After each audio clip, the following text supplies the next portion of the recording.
महत्वपूर्ण ये नहीं कि हमने कितना जीवन जिया, महत्वपूर्ण ये नहीं कि हमने कितना जीवन जिया, महत्वपूर्ण ये है कि हमने अपना जीवन कैसे जिया। 39 साल 5 महीने 24 दिन जीने वाले आदमी ने पूरी दुनिया के अंदर सनातन और हिंदुत्व का डंका बजा दिया। गुलाम आदमी की बात कोई देश नहीं सुनता।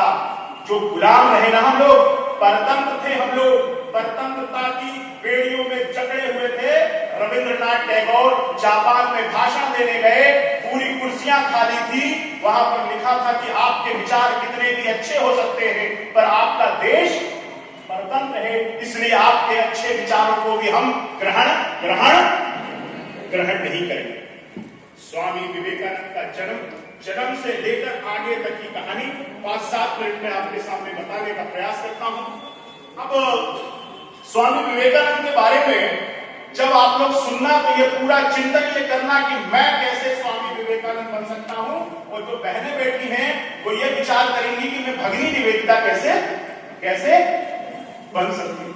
स्वामी विवेकानंद एक तो तुरंत जवाब देने वाले व्यक्ति थे। वो तुरंत किसी बात की प्रतिक्रिया देते थे, या प्रतिक्रिया थोड़ा गलत शब्द होगा, अनुक्रिया करते थे। क्रिया, अनुक्रिया और प्रतिक्रिया, 3 शब्द है ना, क्रिया, अनुक्रिया और प्रतिक्रिया। स्वामी विवेकानंद जी किसी शब्द की तुरंत अनुक्रिया करते थे। बचपन में एक पेड़ में वो लोग बहुत खेलते थे, उनके पिता जो थे उन्होंने बोला कि बेटा ये पेड़ टूट जाएगा, तुम्हें चोट लगेगी, तो वो नहीं माने, तो उन्होंने उदाहरण दिया कि इस पेड़ में भूत रहता है। भूत के डर से उनके सब दोस्त लोग तो उस पेड़ से दूर हो गए। जब स्वामी जी लेकिन दूर नहीं हुए, उन्होंने दोस्तों को बोला पिताजी बेवकूफ बना रहे, अगर भूत होता तो पहले हमारी गर्दन नहीं मरोड़ देता। स्वामी विवेकानंद जी दिमाग से बहुत शार्प थे, बहुत तेज थे, और लगातार पढ़ने का उनका अभ्यास था, लगातार पढ़ते रहते थे। इतने जिज्ञासु थे, मिशनरी के स्कूल में, मिशनरी के कॉलेज में पढ़े, इतने जिज्ञासु थे कि हर बात जानने की कोशिश करते थे।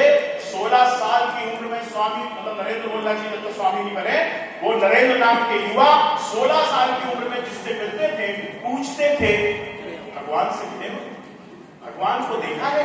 सबसे उनका एक ही प्रश्न रहता था। अचानक एक दिन उनके घर के बाजू में मोहल्ले में पूजा पाठ का कार्यक्रम था, भजन का कार्यक्रम चल रहा था। भजन के कार्यक्रम में अचानक वहां पर रामकृष्ण परमहंस का आना हुआ। रामकृष्ण परमहंस के आगमन के पश्चात रामकृष्ण ने पहचान लिया और उनका नाम लेकर बोला, नरेंद्र तुम्हें आश्रम आना है।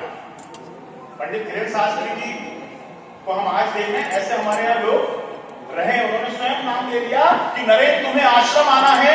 वो आश्चर्यचकित हो गए कि इनको मेरा नाम कैसे पता चला। और लेकिन स्वामी विवेकानंद नरेंद्र जिसे कहते हैं, वो थोड़ा आधुनिक विचारों के थे।